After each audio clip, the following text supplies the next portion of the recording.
खौरां थांनाय मोनानि 8 रिंगासो समाव हाग्रानि मैदेरा आदार नागिरबोनानै गावनि जिउखौसो फोजोबना लानो गोनां जादों। उदालगुरि जिल्लानि सिङाव थानाय सेनं खाग्रा गामियाव थांनाय रबिबार मोनानि 8 रिंगासो समाव हाग्रानिफ्राय ओंखारबोनाय मैदेर फालोआ गामियाव हाबफैनानै साहा आबादनि फोथाराव दंमोन। मिथिना मोननाय बादिब्ला हाग्रानि मैदेरा सुमफ्राम फिथाइ जानो नागिरनायाव मोब्लिब तारा गाहाय जाना थानायलाय बोबथाबना मैदेरा जायगायावनो जिउ खहा जायो। बे जाथायथिलियावनो बिटिआरनि लेङाइ गाहाय मावफुं सोद्रोमा गबिन्द्र चन्द्र बसुमतारी बिथाङा खौरां लाहोयो। लोगोसे खौरांनि गेजेरजों मा बुंखो आबुङै मिथिनि।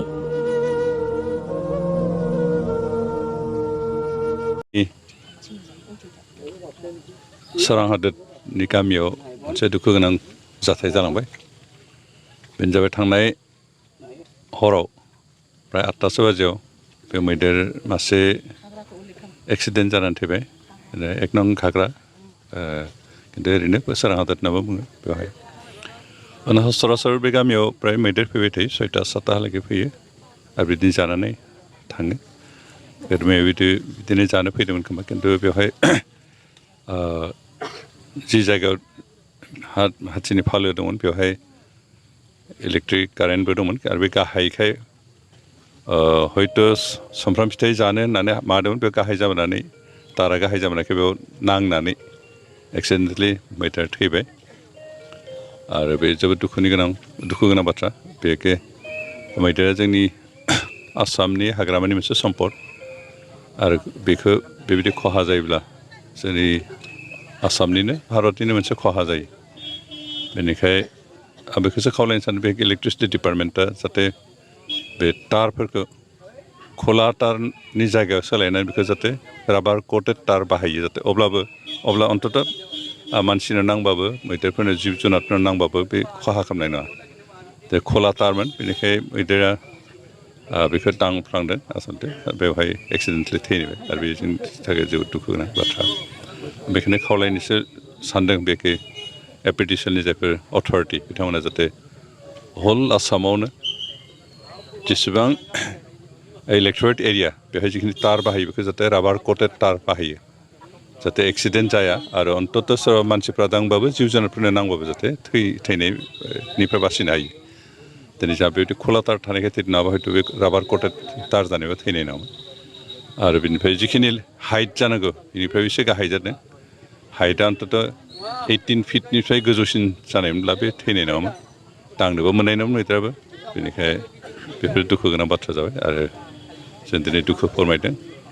लोगोसे फरेस्ट डिपार्टमेन्ट बिथांमोनखौ आं खावलायदों जाहाथे एसे जोथोन लायो, खारन बेखिनि ओनसोलाव प्राय मैदेर फैयो, खेथि बाथि नस्थ' खालामो आरो जोंहा सम सम फैनानै बिथांमोना गामिनि रायजोफोरजों लोगो जानानै होखारहरो। मैया हयथ' बिथांमोना खबर मोनस्लाबाखैबो जानो हागौ फैनायाव, खिन्थु गामिनिफ्राय बेंदोंमोन आरो बाखि दोलोफ्रा खारजोब्बाय बे थैनानै थालांनायखाय गामिनि रायजोफ्रा हरसे नेनानै दोनबाय थादों, बेखौ बेंनानै दोनबाय थादोंमोन। हयथ' थैयाखैबा बेखौ डक्टरफोर लाबोना फोथांनो हागोन बिदि साननानै हयथ' गामि रायजोफ्रा बेखौ बेंनानै दोनदोंमोन, खिन्थु लोगो लोगो थैखादों। कारेन्ट खोब पावारफुल बायदि कारेन्ट, बेनिखाय बे थैबाय आरो बे जोंनि थाखाय दुखु गोनां बाथ्रा। ओरैनो बे उदालगुरि समस्तिनि सा पार्टआ जिहेतु भुटान हाजोजों नांजाबनाय आरो बेखायनो गामिफ्राव प्राय गामिफ्रावनो मैदेर हाबो आरो हाबनानै खेथि बाथि नस्थ' खालामो। दिनै फरेस्ट डिपार्टमेन्टनिफ्राय किसुमान खेथि नस्थ' जायोबा क्षतिपुरननि बेबस्था दं, खिन्थु मैदेरखौ टटेलि होबथानायनि बेबायदि बेबस्था खालामनो हायाखै दाहालागै।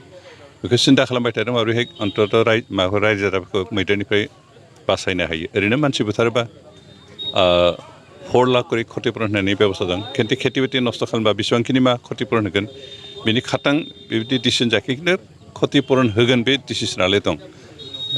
बेखिनिखौ नाजादों, दा सरकारा बेखिनिखौ मालाबा समाव होयो, मालाबा समाव होस्लाबनो हायाबो जानो हागौ, खिन्थु मानसि बुथारबा खिन्थु 4 लाखखौ होलाय लोगो लोगो फरेस्ट डिपार्टमेन्टनिफ्राय होयो, बे बेबस्था दं। এইটো একচুৱেলি কি আছে, এই নেকেট ৱায়াৰ ওপৰতে গৈছিলে, নেকেট ৱায়াৰত হয়তো লাগি গৈছে, লগাৰ ভিতৰত এই মৃত্যু হৈছে। এতিয়া পষ্টমৰ্টম কৰিলে আমি একজেক্ট ৰিপৰ্টটো পাম, ৰিপৰ্ট পালে আমি এজ পাৰ ল যিটো একশ্যন ল'ব লাগে আমি তেনেকৈ ল'ম।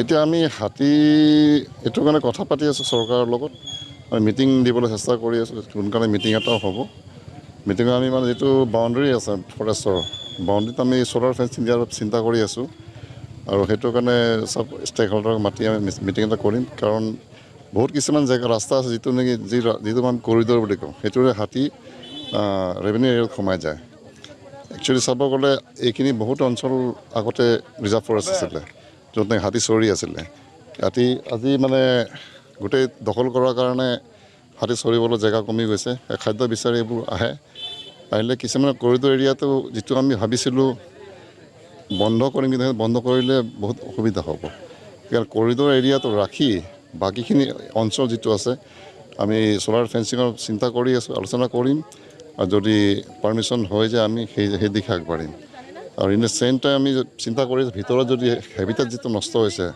আমি সেইখিনি অলপ ইম্প্ৰুভ কৰি চেষ্টা কৰিম আৰু ভিতৰত পানীৰ সুবিধা কৰি চেষ্টা কৰিম যিটো মানে পানীৰ কাৰণে যিটো হাতী ইয়াত আহি আছে তো সেইখিনি কৰিলে যাতে কিছু হয়তো কমিব পাৰে তো আমি সেই দিশত আগবাঢ়িব চেষ্টা কৰি আছোঁ আৰু এই দুখন দিশত মানে এই ক্ষেত্ৰত মই ইভেন চিফ ছাৰৰ লগতো কথা পাতিছোঁ ডেপুটি চিফৰ লগত কথা পাতিছোঁ চবেইতো মানে একমত হৈ আছে আৰু খুব সোনকালে যোৱাকালি তামোলৰ মিটিং এটা হৈ গ'ল ঠিক তেনেকৈ মিটিং ইয়াতে ওদালগুৰিত এটা মিটিং হ'ব আৰু এই মিটিঙত আমি বেলেগ ষ্টেক হোল্ডাৰ মাতি এটা সিদ্ধান্তত আহিম আৰু সেইটো যদি হৈ যায় পইচা চেংচন হ'লে আমি অহা বছৰলৈকে বা এই বছৰ শেষলৈকে আমি কাম আৰম্ভ কৰিম ভাবিছোঁ ফেঞ্চিং যিটো চ'লাৰ ফেঞ্চিং যিটো 12 ভল্টৰ যিটো আছে সেইটো প্ৰপাৰ টাইপত লগালে এক্সপাৰ্ট লগাই যদি ব্যৱহাৰ কৰা যায় সেইটো বেয়া নহয় সেই বস্তুটো আমিও সমৰ্থন কৰোঁ আমিও সেই হিচাপে দিব চেষ্টা কৰি আছোঁ বেলেগ NGOক আমি ইনভলভ কৰাই আছোঁ দিবলৈ আৰু আমাৰ পিনৰ পৰা যিখিনি ফাণ্ড আহে এভেইলেবিলিটিৰ ওপৰত বেছ কৰি